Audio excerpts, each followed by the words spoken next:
তবে আজ বাল্মীক পরি লবকুশকে রেখে গিয়ে বলছে রামচন্দ্র, এই যে অশ্বমেধ যজ্ঞ করছো, পরিপূর্ণ লাভ হইতো না। তবে যদি রামায়ণ দিতে পারো তাহলে বাড়িটা শুদ্ধ হইব। এই রাখ বেটা, বাবু কোথায়? আমরা আসার পথে দেখছি নন্দীগ্রাম বরতের বাজারও দুইটা শিশু বুশু ভালো কীর্তন করতেছে। আপনি একবার গিয়ে দেখতে পারেন। তাহলে কীর্তনে জানবো, লক্ষণে ছাড়া বানান দেবো না। হ্যাঁ দাদা একটু আসেন, আমরা লক্ষণ সাজাই। না না সাদা মাল দরকার নাই।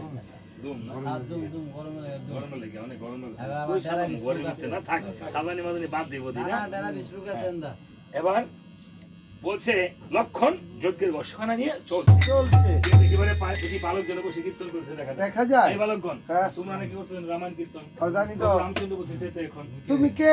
আরে আমাকে চিনো না? আমি রামের ভাই লক্ষণ। এই তুমি কি পিতা ছাড়া হইছো নাকি? আরে পিতা ছাড়া মানুষ হয়? হ্যাঁ, মানুষকে জিজ্ঞাসা করলে পরে আগে দেখি। আরে শোনো, এত কথা বলো না। হ্যাঁ, আমার পিতা ছিল কেডা? আমার পিতা ছিল অযোধ্যা দশরথ। শিক্ষা ছিরা ভট্টরথ। এই কিসের শিক্ষা ছিরা ভট্টরথ? আগে তো শিক্ষার মধ্যে সবকিছু রাখতো। অনেক সুকেশ ভাই বলছে আমরা তো 3 দশরথ চিনি। ব্যঙ্গে বলো শুনি। থেকে পরশুরামের হাতে ধনুকের বুঝা বইতে বইতে চুল ছিল না আমার মতো তাহার মাথায়। 1 দশরথ চিনছি। বুঝছেন, দশরথের মাথায় চুল ছিল না। আমার তো খালি কোন এই কাজ ছিল তুই আপনি ভাইছিল। আমি রামের বাপ। ঠিক আছে মামা কবাক না। এবার বলছে হ্যাঁ থেকে পরশুরামের হাতে ধনুকের বুঝা বইতে চুল ছিল তার মাঝে। ব্রহ্ম হত্যা করে এসে মরেছিল পুত্র শোকে। নারীর বুদ্ধিতে রাম মনে দেয়। 2 দশরথ চিনছি। বিয়ে করে সুমিত্রার যাত্রা করে রথ করে লোভে পরে শৃঙ্গার করে 3 দশরথ চিনলাম। বলছে বাবারে দশরথ 3 জন নয়, তাহলে আমার বাবা এই 3টা বিয়ে করছে।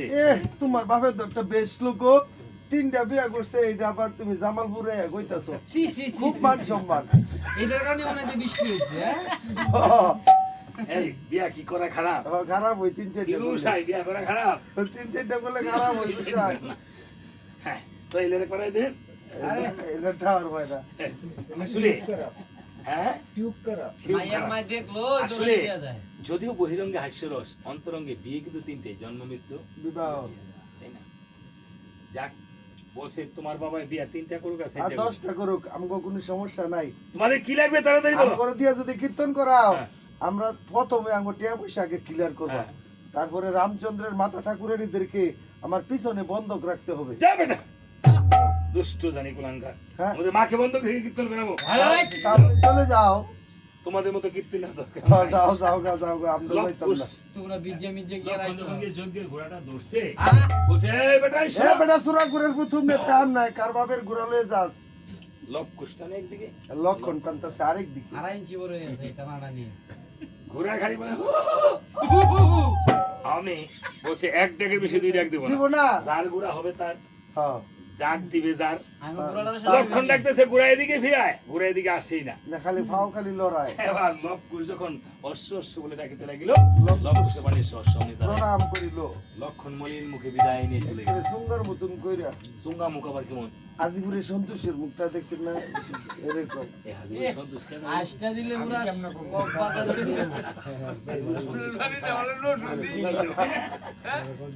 আজিপুরে সন্তোষ কোন সময়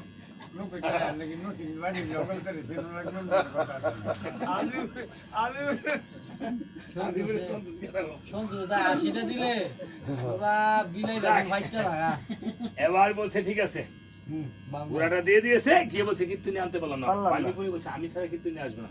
বাল্মীকি এসে বলছে এই লবকুশ তাড়াতাড়ি চল চল বেড়া অযোধ্যায় চল। রাম সবাই লোক নাই পড়ে গিয়ে কীর্তন গিয়ে কই করবি কীর্তন? বলছে মণি ঠাকুর তুমি একটু যাও, আমরা যখন করি রামায়ণ কীর্তন আমরা 2 সারা মালার প্রয়োজন। হ্যাঁ 2 সারা মালা কীর্তন ক্রয় করে হ্যাঁ অমনি তখন বাজার থেকে কিছু মিষ্টি খাইছে। মিষ্টি সেবা করিয়া রাম সবাইকে উপনীত হয়েছে। রামচন্দ্র বলছে বাবারে তোরা কি করতে জানিস রামায়ণ কীর্তন? তাহলে কীর্তন শুরু কর। বলছে আমরা আবার শুদ্ধ কীর্তন করি না, আসরের শোভা চাই। কি শোভা? আমাদের কীর্তন করতে হলে যার যার যুগলে বসলে যুগলে কীর্তন শুনলে ভালো হয়, আর পুত্র কন্যা নিয়ে আসলে আরো ভালো। যেমন আজকে দাদা বৌদি আসছে যুগলে, এমন যুগল কিন্তু অনেক জায়গায় পাওয়া যায় না। পাওয়া যায় না। হ্যাঁ যুগল প্রণামটা কি? যুগল প্রণাম করবেন। যুগলে আপনি যদি কোনো জায়গায় যান যুগলে যদি দেখা হয়, সে যুগল দম্পতি যদি দর্শন করে, এই যে সীতার সিঁদুর দর্শন করে, তাহলে ওই দিন আপনার মঙ্গল হয়। দেখেছেন যুগলকে ভগবান কত ঊর্ধ্বে স্থান দিয়েছে। এই যে যুগল প্রণাম। আপনি নকুল দেখলে আপনার ওই দিন পুণ্য হয় না? হ্যাঁ, যুগল দর্শন করলে পুণ্য হয়। গাভী দেখলে পুণ্য হয়। আবার গাভী যদি হাসি দেয় তাহলে অপুণ্য হয়। হ্যাঁ, আপনি 3টা জিনিস যদি দর্শন করেন, হ্যাঁ, তখন ঠাকুরের নাম স্মরণ করবেন। আবার যদি বিড়াল দেখেন ঠাকুরের নাম স্মরণ করবেন, শিয়াল দেখবেন, যে কোনো অন্য জিনিস দেখবেন, টিকটিকির বাধা একটু ক্ষণকাল বিলম্ব করবেন। এই যুগলের এত গুরুত্ব আপনার বৈষ্ণব ধর্মে, আমার তো আর বলতে পারবো না, আমার বৈষ্ণব ধর্মে আমরা যে কোনো এই যে সেবাতে যাই, যুগলে গেলে আমাদের পুণ্যটাও বেশি, আমাদের সম্মানও বেশি। বুঝছেন? যুগল বৈষ্ণব সেবায় আপনি যুগল ছাড়া গেলে কোনো দাম নাই, বাইরে বসে এই জন্য আপনি যখন যুগল মূর্তাই নামো, যখন আপনি যুগল দম্পতি দর্শন করবেন, শাখা সিঁদুর দিয়ে যাচ্ছে, যুগল থাকবে, অর্থাৎ তার সাথে স্বামী থাকতে হবে, স্বামীর সাথে স্ত্রী থাকবে, সে বুড়া হোক আর নবদম্পতি হোক, আপনি তাকে প্রণাম করবেন, মনে মনে হলো প্রণাম করবেন যে যুগল মূর্তাই নামো। আর কিছু না বলে আনলে, হ্যাঁ, বন্দে বৃন্দাবনম, হ্যাঁ, কমল লুচনম গুরুং কৃষ্ণং বল্লভী বল্লভম দেবম যুগল মূর্তাই। ঠিক আছে, আমরা তো শুধু কৃষ্ণকে প্রণাম করি, রাধাকে প্রণাম করি আলাদা, যুগল প্রণাম একত্রে। এই জন্য যুগলের এত গুরুত্ব দিয়েছে। আমরা কীর্তন করলে যুগলে বসতে হবে, তাই নাকি? পুত্রকন্যা কুলে নিয়ে এবার কে যুগলে বসবে? রামচন্দ্র যুগল তো নাই না, সীতা হইছে বনবাসে। এবার বিধান চেয়েছে কার কাছে? বশিষ্ঠ মুনির কাছে। বশিষ্ঠ মুনি বলছে যুগল যখন নাই কি করবা? সকল জিনিসের বিকল্প আছে, আসেনি বিকল্প?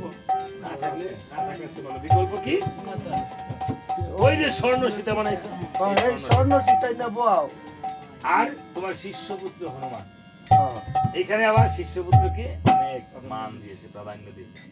শিষ্যপুত্র আপনার পুত্র, যা পরকালে আপনার দেখা হবে।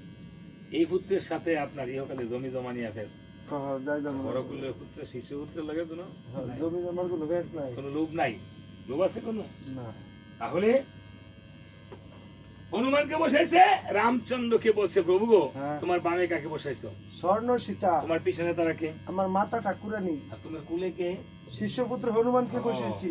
তাহলে তোমার মাতা ঠাকুরানীর কি বিধবা? হ্যাঁ, আমার বাবা যে মুসকিন তো গেছে আর ফেরত আইছে।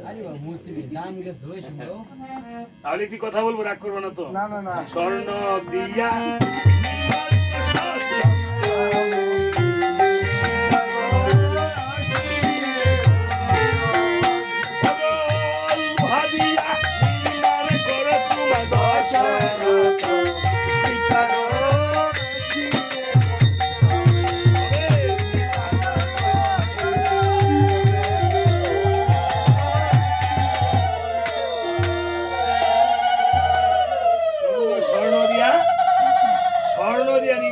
চন্দ্রমুখী সীতা, লোহা দিয়া তুমি মোটা কইরা নির্মাণ করো না তোমার দশরথ পিতা।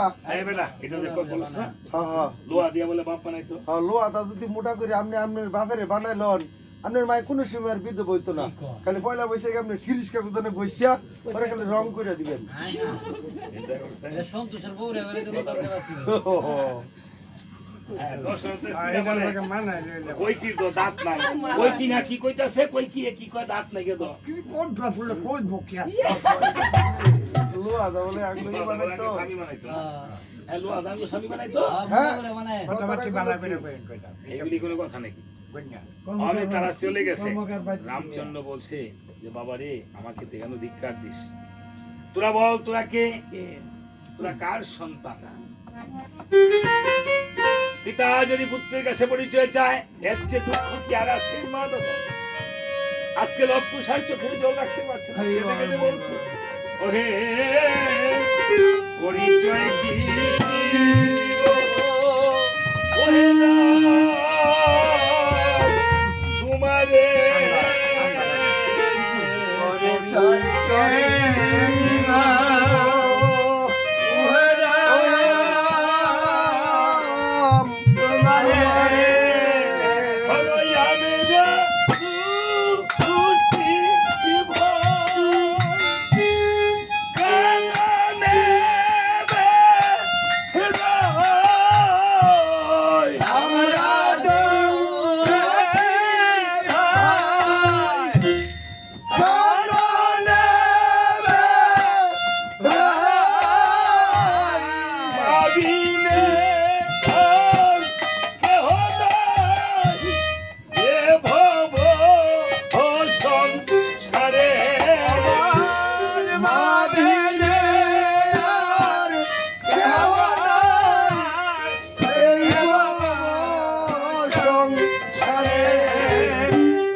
বলছে বাবা রে,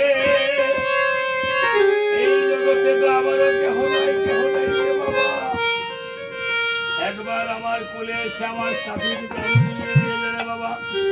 ওরে বাসা ধো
জনকনন্দিনীর কথা বলেছে।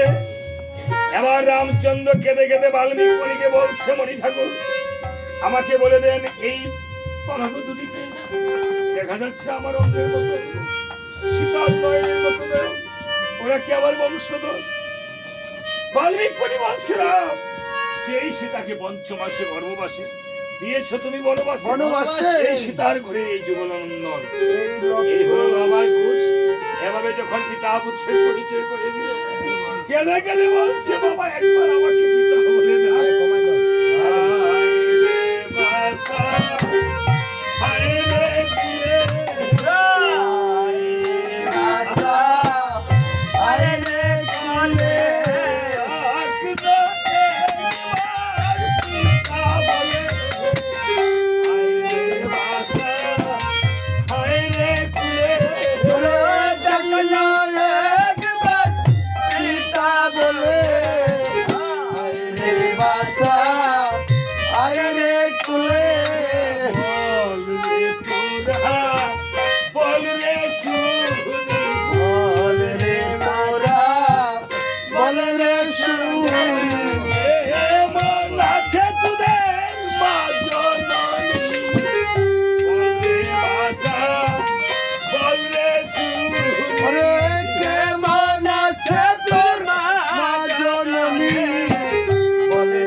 যাও লক্ষণ, রজনীর ভেতর গিয়ে সীতাকে বন থেকে করো রে আনয়ন।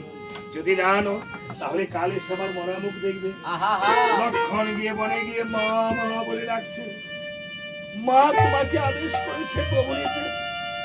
মা সীতা বলছে, ওরে লক্ষণ এই তপোবনের পশু পাখি মণিপত্তিগণ সবাই হয়েছে আমার আপন, আমি কাকে ফেলে কার কাছে না বলে আমি যাব?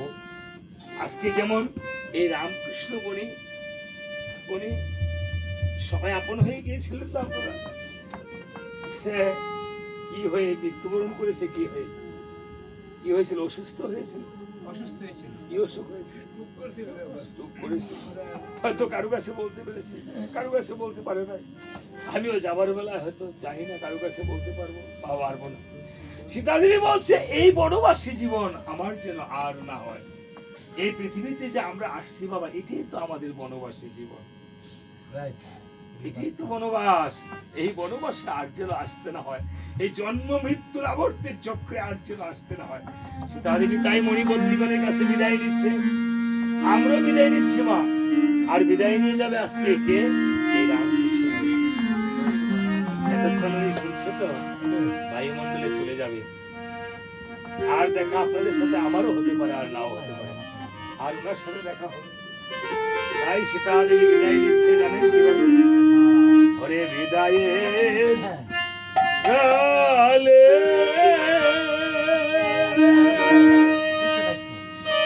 আমি রেখে যাই মাগো ব্যথা ভরা আখি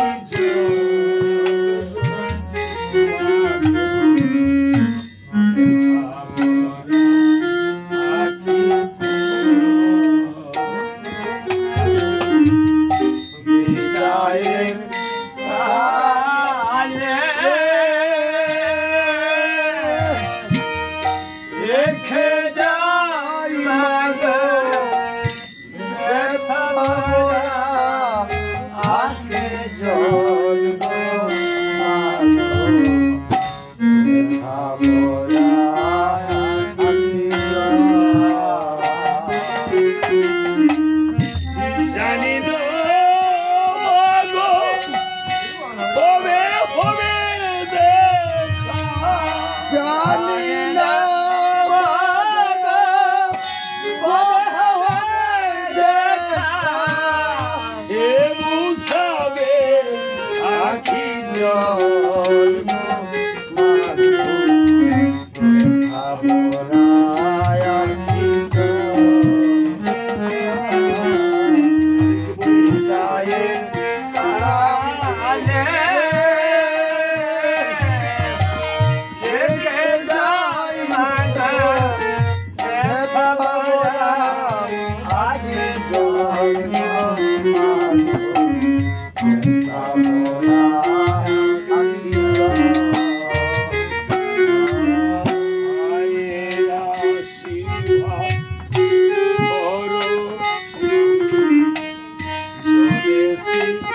অজানা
সীতা দেবী চলছে, সীতাবাইয়ের চোখের জলে আজ সকলের পথ পিছল হয়ে যাচ্ছে, সবাই কাঁদছে।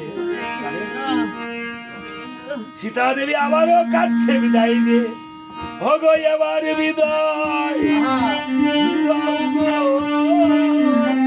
আমায়, এ জনমে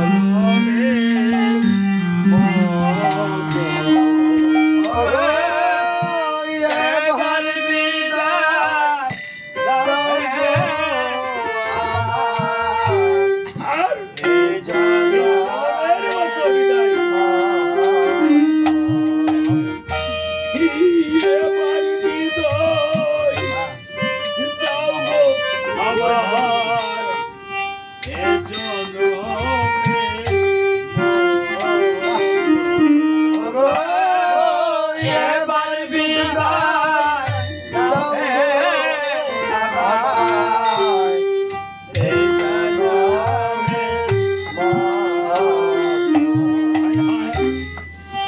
আর তো দেখা হবে না গো, আর তো কথা হবে না গো, আর তো দেখা হবে না গো, আর তো কথা সীতামায়ের হবে না গো,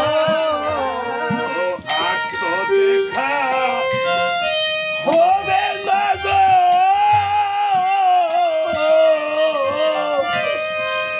আর তো কথা হবে না গো, আর তো দেখা হবে না গো, আর তো কথা হবে না গো, আর তো দেখা হবে না গো মা, এ জনমের মতো। ওগো আর তো দেখা হবে না গো, এই জনমের মতো। এবার বিদায় দাও গো আমায়, এই জনমের মতো। এবার বিদায় দাও গো একা হয়ে চলে যাবো গো মা। এইভাবে এসেছিলাম, হয়ে দেখো চলে যাব, হয়ে একা এসেছিলাম, হয়ে একা চলে যাব, হয়ে একা আয়ো বাবা,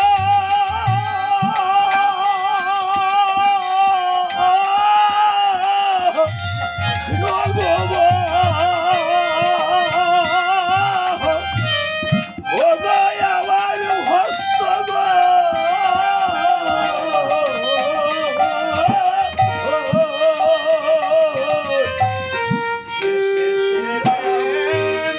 হয়ে একা চলে যাব, হয়ে একা বিদার বেলায় দাও গো দেখা, বিদায় বেলা দাও গো দেখা, বিদার বেলায় দাও গো দেখা, এ জনমের মতো। ও বিদায় বেলা দাও গো দেখা, এই জনমের মতো। ওগো এবার বিদায় দাও গো আমায়, এই জনমের মতো। আজ মায়ের চোখের জলে কাছে আর বলছে, ওগো সীতা দেবী বলছে, মা তোমরা কেঁদো না, আমাকে বিদায় দাও মাতা আশীর্বাদ করে। সীতা দেবী বলছে, ও তোমরা এমন করে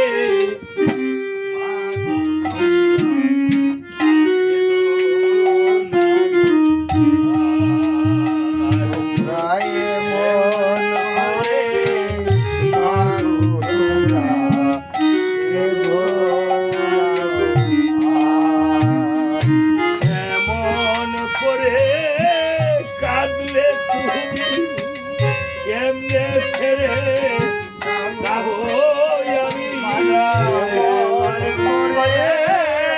বাঁধলে তুমি কেমনে ছেড়ে যাবো আমি এই আশীর্বাদ করো মাগো শিরে দিয়ে হাত মাগো এই আশীর্বাদ করো বলে শিরে দিয়ে হাত আর একটাই বেলায় মাগো তোরা কেউ না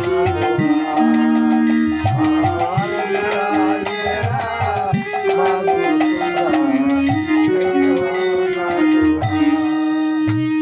কান্না দিয়ে শুরু হয় এই জীবন, সুখের মাঝে ছুটে পাগল মন। পাগল মন অবশেষে কান্না দিয়ে নিতে হয় রে বিদায়। বিদায় হ্যাঁ, নিঃশ্বাসের নেই কোনো বিশ্বাস। বিশ্বাস গানে একটি বলেছিল কি এই কবিতার নাম মনে চাই, ওরে মাটির দেহ মাটি হয়ে যায় রে পাগল মন, বিশ্বাসের নাই কোনো বিশ্বাস আজকে এই যে সর্বশেষ এই গান করলাম, বাবা ভগবান করিয়েছে রামচন্দ্র, এবার বিদায় দাও গো আমায় এই জন্মের মতো। এই গানটির সুর এবং কথা সম্পূর্ণ এই অধম, অর্থাৎ আমি এই গানটি রামায়ণের মধ্যে গাই। এটা আমার রচিত সুর এবং কথা। হয়তো অনেক শিল্পীরা গায়, হয়তো আমার থেকে নিয়ে। ইউটিউবে আমারও ইউটিউব আছে চ্যানেল, সঞ্জিত মাস্টার রামায়ণ বা সঞ্জিত চন্দ্র প্রাণ গোস্বামী রামায়ণ দিয়ে সার্চ দিয়ে দেখবেন আছে। আজকে এই যে ইউটিউবটা করেছি না, এটা ইউটিউবে 2-4-5 দিন পরে থাকবে, এই জন্য আমি নিয়ে যাই। আমি হয়তো একদিন থাকবো না, আপনারা হয়তো কেউ থাকবেন না, কিন্তু আমার এই স্মৃতিগুলো, আপনাদের এই ভক্তগুলো এখানে থাকবে। আমার ইউটিউবে দেখি মাঝে মাঝে যে ভক্তগুলো, অনেক সময় ভক্ত থেকে অনেক ভক্ত ইহকাল ছেড়ে পরকালে হারিয়ে গেছে, কিন্তু তাদের স্মৃতিগুলো আছে। এই জন্য ইউটিউবটা বর্তমান যুগে অনেক একটু আপগ্রেড, তাই না? হ্যাঁ, এই জন্য যে কোনো কাজ করলে আপনার ছবিটা হয়তো থাকবে না, ছবিটা ঘরে নষ্ট হয়ে যাবে, কিন্তু ইউটিউব চ্যানেল নষ্ট হবে না, পৃথিবী এক সেকেন্ড থাকবে, তাই না? এই জন্য কালকে গিয়েছি যে বাড়িতে, তারা অনেক বড় লোক, কিন্তু আসরে বাতি নেই। অনেক আসরে এরকম করে যে এরকম থাকে না, কিন্তু এখন মানুষ কিন্তু এগুলি করে না, এখন মানুষ দেয়। আবার ওই যে ওই দিন ব্রাহ্মণবাড়িয়ে গেছি না, তারা অনেক সুন্দর বক্স এনেছে, মাউথ এনেছে। ভালো হয়েছে। হ্যাঁ, ওদের তখন প্রায় 3টা পর্যন্ত গান করছে। তো শুধু ভক্তগণ, এখনই পালা শেষ হয়ে যাবে, আপনারা সবাই আশীর্বাদ করবেন। এই পালাটা উৎসর্গ করলাম এই রামকৃষ্ণের জন্য।